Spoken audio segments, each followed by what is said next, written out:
Feodora 5-cü ildə anadan olmuşdu. Atası Akadi küçük aktyoru idi. Feodora kiçik yaşlarından böyük bacıları ilə birlikdə əyləncəli tamaşalarda iştirak edirdi.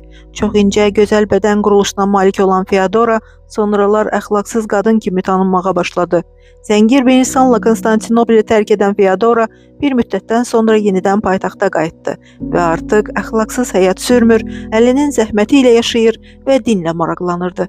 Feodora imperatorun qardaşı oğlu Yustinlə tanışdı və imperator öldükdən sonra Yustinlə birlikdə tac qoyma mərasimində kraliçə seçildi. Qətib aydın zəkaya malik olan Feodora kasıblara mərhəmət göstərərək ürəkləri fəth etmişdi. 532-ci ildə sarayda qiyam baş verdi. İmperator qaçmaq istədiyi bir zaman Feodora "Sən istəyirsən qaç, mən isə ölümü gözə alıb qalacam" demişdi. Əri qaçmadı və qiyam yatırıldı. Feodora 548-ci ildə vəfat etdi.